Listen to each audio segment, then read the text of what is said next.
fasal yang ketujuh dari kitab Al-Hikam yang ditulis oleh Imam Ibnu Athaillah Al-Askandari.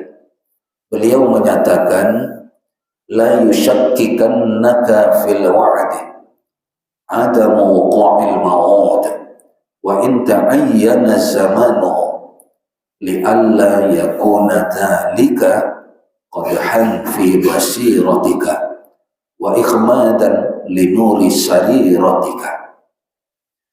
Makna kalimat ini adalah la yushakkikannaka fil wa'di, janganlah membuatmu menjadi ragu, syak. Jangan membuatmu menjadi ragu pada janji-janji yang sudah dijanjikan oleh Allah, tapi tidak juga janji itu terjadi. Apalagi dengan waktu atau zaman yang engkau anggap sebenarnya sudah harus terjadi.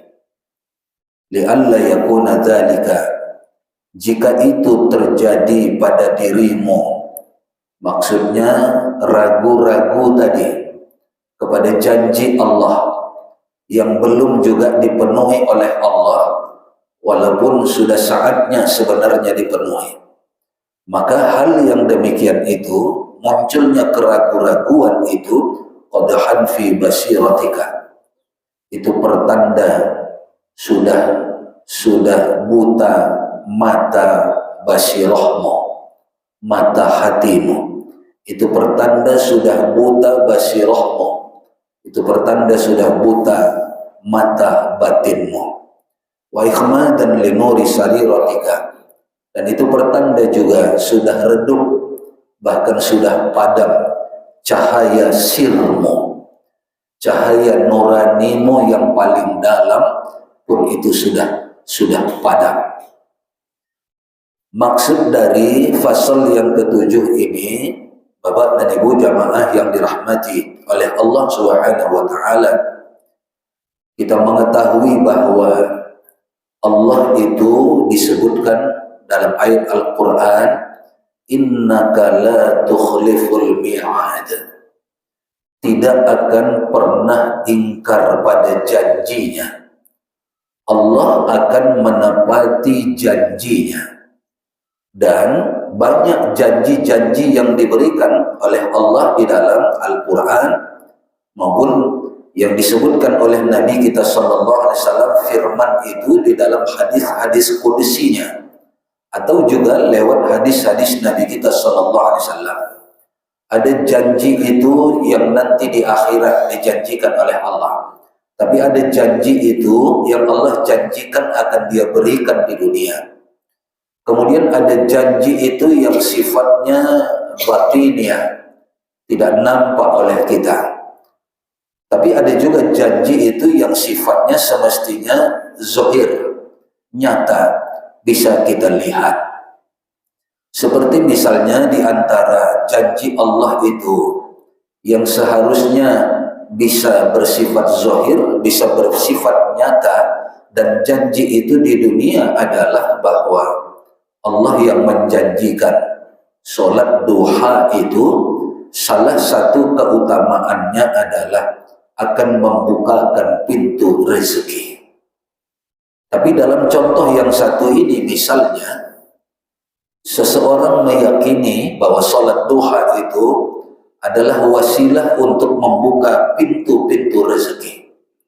Tapi ketika pada saatnya dia lakukan dan dia beranggapan sudah saatnya harusnya dikabulkan oleh Allah, karena itu janji Allah, tapi janji itu juga belum kelihatannya terjadi pada dirinya, maka hal tersebut bisa jadi akan menimbulkan keraguan-raguan pada seseorang. Dia bisa ragu kepada amalnya itu sendiri, duhanya. Dia bisa ragu pada ibadah yang dikerjakannya itu, dan bahkan dia bisa ragu kepada Allah yang berjanji akan memberikan sesuatu kalau dia melakukan hal tersebut. Ragunya bisa bentuk dia tidak mau lagi mengerjakannya, dia meninggalkan ibadah itu. Ragunya juga bisa dalam bentuk dia tidak yakin lagi kepada Allah, maka dia tidak mau lagi beribadah, tidak mau lagi berdoa kepada Allah. Syaknya datang. Maka kata Imam Ibnu Athaillah, janganlah sampai membuatmu ragu ketika janji-janji Allah belum kau terima, ketika janji-janji Allah belum kau temukan. Kalau keraguan itu muncul, itu pertanda bahwa sudah butanya basirahmu, mata hatimu. Lebih jelas dimaksud adalah buta mata hati itu kau seolah-olah tidak kenal kepada Allah. Kau seolah-olah tidak ma'rifat. Nah, bahasa kitabnya tidak ma'rifat, tapi terlalu tinggi menurut sebagian kita. Kita sederhanakan, kau tidak mengenal Allah. Bahwa yang lalu kita sebutkan ketika fasal yang ke-6 ini tentang doa. Jangan sampai membuatmu putus asa. Kalau yang lalu bunyinya begitu. Jangan sampai membuatmu putus asa. Kalau di sini yang ketujuh, jangan membuatmu menjadi ragu-ragu. Kalau yang putus asa yang lalu yang dimaksud adalah karena doa-doamu yang ditunda oleh Allah. Sedangkan sekarang yang membuatmu menjadi ragu adalah karena janji-janji Allah yang engkau rasa belum dipenuhi oleh Allah. Maka orang yang mengenal Allah dengan baik, maka dia akan meyakini bahwa doa itu memang bisa Allah kabulkan saat ini juga. Bahkan ada beredar itu video saya lihat, orang yang sedang sholat istisqanya belum selesai, malah hujan sudah Allah turunkan. Mereka yang sedang sholat istisqa itu sudah diguyur oleh hujan. Bisa ada amalan, ada doa yang spontan Allah kabulkan. Tapi kita juga mengenal tentang Allah bahwa doa itu bisa saja dia tunda. Bahkan ada kalanya Allah sengaja memang menundanya. Yang lalu kita sebutkan, malaikat mengadu kepada Allah. Dia bertanya, ya Allah, kenapa orang yang baru saja berdoa engkau kabulkan? Sementara di sana ada orang yang sudah lama berdoa. Bahkan dia sampai menangis-nangis setiap kali berdoa, tapi belum juga engkau kabulkan. Maka Allah mengatakan, aku senang dengan tangisan hambaku itu. Aku suka dengan cara dia memohon dan meminta kepadaku. Maka supaya lebih lama lagi yang kusukai itu, kata Allah, belum kukabulkan kepadanya. Aku khawatir nanti kalau kukabulkan, tidak ada lagi tangisan seperti itu. Aku khawatir nanti kalau kukabulkan, kata Allah, kuijabat, nanti tidak kutemukan lagi cara dia memohon yang seperti itu. Maka ada yang sengaja memang ditunda oleh Allah Subhanahu wa ta'ala. Maka sama halnya dengan janji-janji Allah tadi. Bedanya kalau doa kita yang meminta. Kalau janji kita bisa tidak meminta, tapi Allah yang memang menyatakannya kepada kita. Baik tadi kita sebutkan lewat Al-Quran maupun lewat hadis-hadis kursi. Firman Allah yang tidak tercantum dalam Al-Quran, tapi disebutkan oleh Nabi kita SAW bahwa itu sebagai firman dari Allah Subhanahu wa ta'ala. Kemudian disebutkan juga kalau keraguan itu datang kepada seseorang, itu juga pertanda wa ikhmadan li nuri sariratika. Itu pertanda nur, cahaya sirnya, cahaya batinnya, nur yang tidak kelihatan pada dirinya, ruhnya sendiri itu seolah-olah sudah padam, sudah redup, tidak bercahaya lagi keyakinannya kepada Allah. Putus asa yang datang, ragu-ragu itu yang muncul, sehingga pada akhirnya bukan sekedar dia ragu kepada ibadah amal yang dia kerjakan, tapi bisa jadi keraguannya juga datang kepada Allah. Allah dia anggap bisa jadi ingkar janji. Dia bahkan menganggap buruk sangka sekali kepada Allah Subhanahu wa taala. Itu yang jangan sampai. Doa yang ditunda jangan sampai membuat kita putus asa. Kemudian janji yang belum diberikan oleh Allah itu jangan sampai membuat kita menjadi ragu-ragu. Maka dari itu Bapak dan Ibu jamaah yang dirahmati oleh Allah Subhanahu wa taala, memang kita harus berusaha mengenali. Kita sebutkan yang lalu ketika kita membahas kitab Al-Khusyu'u fi Shalah, kita harus berusaha mengenali diri kita agar kita dengan baik nantinya dapat mengenal tentang Allah Subhanahu wa taala. Diri kita kenali dengan baik. Itu makanya saya lihat ada video beredar itu, orang Palestina yang marah kepada warga Palestina yang menangis-nangis karena ada keluarganya meninggal dunia dalam perang setengah bulan ini.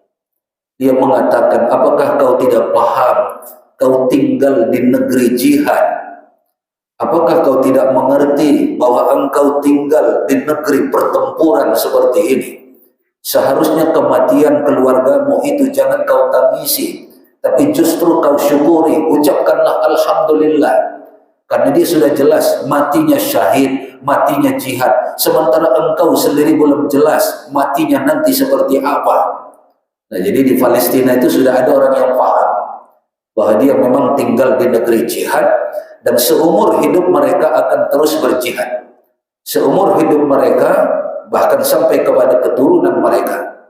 Itu juga beredar video bahwa orang yang paham di sana sejak dari anaknya bayi lahir itu sudah diberi nama di bahagian anggota tubuhnya tertentu dan dikasih nama Bapak dan Ibu. Jadi kalau nanti mereka meninggal dalam pertempuran seperti sekarang, tidak perlu lagi diotopsi ini jenazah siapa, tidak perlu lagi diperiksa DNA-nya ini anak siapa. Kenapa? Sudah ada nama sama binnya di badan, ada di kaki, ada macam-macam, ada di tangan. Seperti itu dia. Itu pertanda yang sudah siap. Kalau yang belum siap, memang ayahnya jangankan mati, terluka saja nangis-nangis, menjerit-jerit. Kayak dia tidak kenal dengan dirinya, kayak dia tidak kenal dengan negerinya, kayaknya dia tidak kenal dengan kewarganegaraannya. Seharusnya mereka semua memang harus siap untuk itu. Kita pun boleh. Di rumah pun begitu saya lihat. Sedih nengoknya kata dia. Sedih. Saya bilang iya, secara zahir boleh. Tontonlah, bersedihlah supaya simpati dan muncul empati kepada mereka. Tapi secara hakikat pemahaman kita, merekalah orang yang beruntung. Tinggal di negeri jihad, tidak tinggal di negeri yang mengumbar-ngumbar duniawi. Justru kalau mereka tinggal di negeri yang tersesat, lalu mereka mati, itulah kecelakaan yang abadi sampai kepada hari kiamat nanti. Maka seharusnya di satu sisi kita bersyukur, di satu sisi kita harus senang, harus bangga dengan mereka. Mereka wafatnya sudah jelas. Karena apa? Karena wafatnya di negara atau di negeri jihad, dan itu yang mereka hadapi sehari-hari. Dari musuh nyata yang sudah dinyatakan permusuhan itu oleh Allah di dalam Al-Quran. Allah yang menyatakan, bukan pendapat ulama saja. Kalaupun ada ulama yang menyesuaikan, saya lihat ada bantahan itu. Ada seorang ulama yang membantah bahwa yang dimaksud dengan siratal ladzina an'amta alaihim, kemudian ghairil maghdubi alaihim waladdallin. Ghairil maghdubi alaihim waladdallin itu katanya bukan orang Yahudi, bukan orang Nasrani. Rupanya dia tinggal di daerah Yahudi. Wajar dia berpendapat begitu. Karena kalau dia katakan al-maghdub itu adalah Yahudi, ad-dallin itu adalah Nasrani, maka itu ancaman bagi dia dan orang-orang di tempat itu. Tapi ahli-ahli tafsir, ulama-ulama tafsir, terutama yang paling populer, di antaranya Ibnu Katsir menyatakan al-maghdubi itu adalah Yahudi, ad-dallin itu adalah Nasrani. Jadi ya tidak apa-apa, namanya ahli tafsir, dia tafsirkan menurut kondisi dan keadaan situasional di tempat dia, tidak masalah. Tapi secara hakiki kita pegang yang dia berani menyatakan, karena memang dia tinggal di negeri-negeri yang bebas, dia mengatakan bahwa al-maghdubi itu adalah Yahudi, ad-dallin itu adalah Nasrani. Maka dari itu, Bapak dan Ibu jemaah yang dirahmati oleh Allah, maka kita harus kenali Allah dengan baik.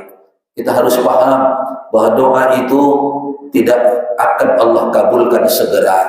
Bisa jadi ada yang Allah tunda, ada yang segera, ada yang ditunda, bahkan ada yang nanti dikumpulkan sampai ke hari akhirat. Kemudian janji-janji Allah juga begitu. Bisa jadi ada yang kalau janjinya dipenuhi, itu akan menjadi istidraj bagi yang bersangkutan. Berarti Allah sayang sama kita, supaya kita tidak jadi istidraj, supaya tidak jadi rusak kita, maka Allah tunda. Makanya doa kita pun selalu, terutama di dalam qunut kita itu, wa barik lana fima a'tait. Ingat, ketika itu kita minta kepada Allah, wa barik lana, berkahi untuk kami ya Allah, fima a'tait, akan segala sesuatu yang Engkau anugerahkan kepada kami. Minta rezeki yang barik lana, minta segala sesuatu yang barik lana. Kalau belum diberikan oleh Allah, maka bisa jadi itu lebih baik bagi kita, karena nanti bisa jadi menimbulkan keburukan. Maka keburukan itu juga kita minta kepada Allah, kita dihindarkan. Waqina birahmatika syarra ma qadait. Waqina, hindarkan kami ya Allah, birahmatika, dengan rahmatmu, syarra, dari keburukan-keburukan, ma qadait, yang Engkau berikan kepada kami. Kita minta yang diberikan oleh Allah kepada kita, barik lana, diberkahi oleh Allah. Dan kita minta, kita dilindungi oleh Allah dari segala sesuatu yang diberikannya kepada kita yang berakibat buruk kepada kita.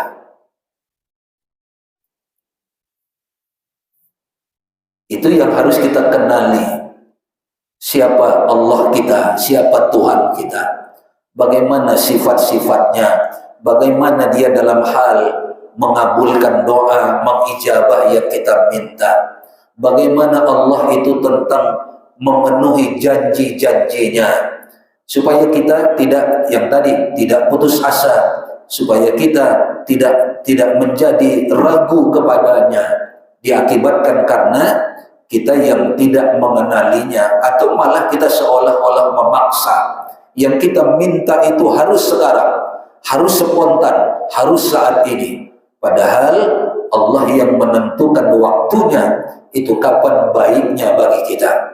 Makanya kemarin pun saya katakan, teruslah berdoa. Walaupun ada yang bilang qunut nazilah, tapi perang jalan terus, bagi kita tidak masalah.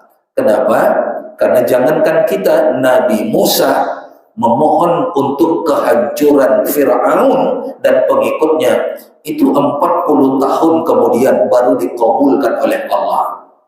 Masa kita baru setengah bulan memohon? Seperti tadi, Allahumma a'izzal Islam wal muslimin. Ya Allah, angkatlah derajat kemuliaan umat Islam dan kaum muslimin. Kemudian kita mohon kepada Allah agar Allah hancurkan segala bentuk kemusyrikan dan segala bentuk kekafiran, terutama ya kepada saudara-saudara kita yang ada di Palestina, yang ada di Palestina. Itu isi doa kita tadi. Tapi bisa jadi bukan sekarang itu Allah kabulkan. Bisa jadi juga entah sesudah kita nanti tidak ada, baru Allah kabulkan. Entah nanti di masa cucu-cucu kita, mereka baru menyaksikan kehancuran Zionis Israel itu. Allah hancurkan kemusyrikan, kekafiran, kejahudian itu. Bisa jadi malah nanti di masa cucu-cucu kita. Maka kita tidak paksa Allah harus sekarang. Kalaupun ada keinginan itu, yang penting saat ini kita meminta kepada Allah, kita memohon kepada Allah agar Allah mengabulkan janji-janjinya kepada kita.